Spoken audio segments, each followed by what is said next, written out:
Crocodile catches cheetah. మొసలి చిరుతపులిని పట్టుకోవడం.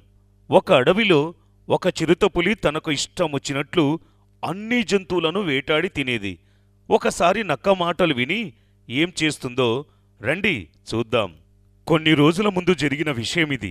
ఒక అడవిలో ఒక చిరుతపులి ఉండేది. తనకు ఇష్టమొచ్చినట్లు ఎప్పుడంటే అప్పుడు వేటాడి జంతువులను తినేసేది.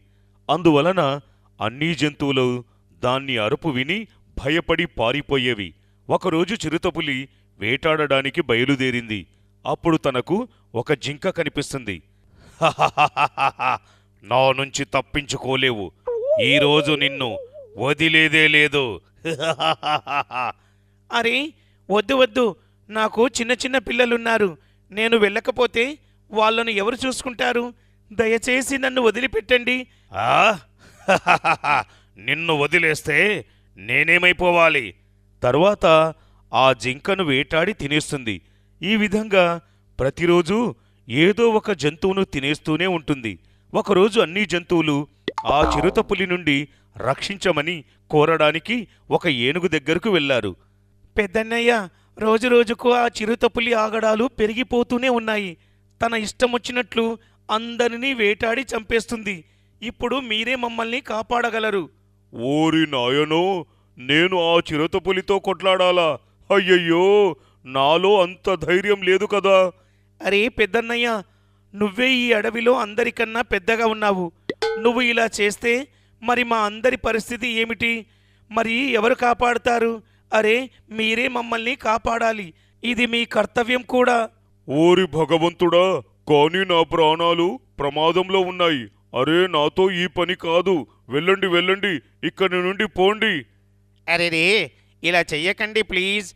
అరే, నువ్వు అనుకున్నావే అనుకో, వాణ్ణి నీ కాళ్ళ కింద నలిపి నలిపి చంపేయగలవు. అయ్యో, నీ మీద నువ్వు నమ్మకముంచుకో. ఒకవేళ నువ్వు ఆ చిరుతపులిని చంపావే అనుకో, నిన్ను ఈ అడవికి రాజును చేసేస్తాం. ఓరి నాయనో, నాకు రాజు గీజు అవ్వాలనే కోరికే లేదు. అరే, నన్ను వదిలిపెట్టండి అంతే. చీచీ, కేవలం నువ్వు పేరుకే పెద్దన్నయ్యవి, కానీ ఎంత భయపడతావు. నీకంటే ఒక చిన్న చిట్టెలుక మేలు తెలుసా? అరే, కాస్త నా మాట వినండి. మనం ఒంటరిగా ఆ చిరుతపులిని వేటాడలేము తెలుసా. ఇందుకోసం ఒక మంచి ఉపాయం ఆలోచించి, నాకు ఒక నక్క తెలుసు. మనం దాని దగ్గరకు వెళ్ళి సహాయం అడుగుదాం పదండి. ఈ విధంగా అందరూ కలిసి ఆ నక్క దగ్గరకు వెళ్ళారు. జరిగిన విషయం గురించి అంతా చెబుతారు. అప్పుడు ఆ నక్క, అరే, మీరంతా చింతించకండి. ఆ చిరుతపులిని మనం శరీర బలంతో కాదు, బుద్ధి బలంతో గుణపాఠం నేర్పిద్దాం. దానికోసం నా దగ్గర ఒక మంచి ఉపాయం ఉంది. మీరంతా హాయిగా వెళ్ళిపోండి.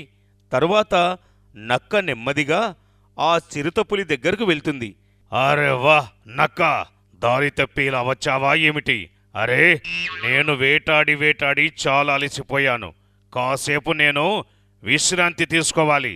నువ్వు వెళ్ళిపో ఇక్కడి నుండి. నా దగ్గర మీకు ఉపయోగపడే ఒక మంచి విషయం ఉంది. మరి మీరు వినాలనుకుంటున్నారా లేదా? ఏమిటది? ఏంటది? ఈ అడవిలో ఒక స్వామీజీ ఉన్నారు. ఆయన తపస్సులు చేసి మాయమంత్రాలు గల చెరువును సృష్టించారు. ఎవరైనా సరే ఆ మాయమంత్రాల చెరువు యొక్క నీళ్లు తాగారే అనుకో, వాళ్లకు చావు ఎప్పటికీ రాదు. ఈ ప్రపంచంలో ఎప్పటికీ అమరులులాగానే ఉంటారు. వారే వా, ఎంత అద్భుతమైన విషయం చెప్పావు. అరే, మరి నన్ను వెంటనే ఆ చెరువు దగ్గరకు తీసుకువెళ్ళు. రండి రండి, పదండి. లేకుంటే మరొకరు ఎవరైనా ఆ నీళ్లు తాగేస్తే, ఇదిగో అదే మాయమంత్రాల చెరువు. వావ్, ఎంత అద్భుతంగా ఉందో చూశావా? నీళ్లు ఏ విధంగా మెరుస్తున్నాయి. ఇంకా ఆలస్యం చెయ్యకండి, వెంటనే వెళ్ళి ఆ నీళ్లు తాగండి. సరే సరే. అలా ఆ చిరుతపులి నీళ్లు తాగుతుంది.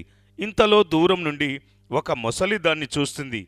ఆ చెరువులో చేపలు లేనందువలన ఎవరైనా నీళ్లు తాగడానికి వస్తే ఆ ముసలి వాటిని వేటాడుతుంది మరియు తినేస్తుంది. అందుకే అక్కడికి ఎవ్వరూ రారు. ఈరోజు ఎంత మంచి రోజు! ఎన్ని రోజులయ్యింది నేను ఏదీ మంచి భోజనం చెయ్యలేదు. ఈరోజు ఏదో విధంగా ఈ చిరుతపులిని పట్టుకొని ఇంకా దాన్ని బాగా తినేస్తాను. ఇంకా 10 రోజుల వరకు హాయిగా ఉంటాను. అలా ఆ మొసలి నిదానంగా చిరుతపులి దగ్గరకు వస్తుంది. అప్పుడు ఆ ముసలి పట్టుకుంటుంది. అది తప్పించుకోవడానికి ఎంత ప్రయత్నించినా తప్పించుకోలేకపోతుంది. చివరకు ఆ ముసలి చిరుతపులిని తినేస్తుంది. నక్క మరియు మిగిలిన జంతువులు అన్నీ అది చూసి చాలా సంతోషించాయి. స్నేహితులారా, ఇంకా ఈ చిరుతపులి అంతమైపోయింది. ఇప్పుడు సంబరాలు చేసుకోండి. ఓర్రువ్వో మిత్రమా, నువ్వు ఆ చిరుతపులిని నీ బుద్ధిబలంతో దాన్ని అంతం చేశావు. ఇప్పుడు మనమంతా కలిసిమెలిసి ఉండవచ్చు. కానీ మిత్రులారా, ఒక విషయం మాత్రం ఎప్పటికీ గుర్తుంచుకోండి. ఎలాంటి పరిస్థితి వచ్చినా ఈ చెరువు దగ్గరకు వెళ్ళకండి. ఈ ముసలి ఎంతో ప్రమాదకరమైనది. మరియు కొన్ని రోజులు ఆ చెరువు ఎండిపోతుంది. ఇంకా ఆ ముసలి కూడా అంతరించిపోతుంది. అప్పటి వరకు జాగ్రత్తగా ఉండండి. సరేనక్క, అక్కడికి మేము వెళ్ళము. మరియు అలా అందరూ కలిసిమెలిసి ఉన్నారు. ఈ కథ వలన మనకు తెలిసిన నీతి ఏమిటంటే, బుద్ధిబలంతో ఎంత బలవంతుడినైనా సరే ఓడించగలం.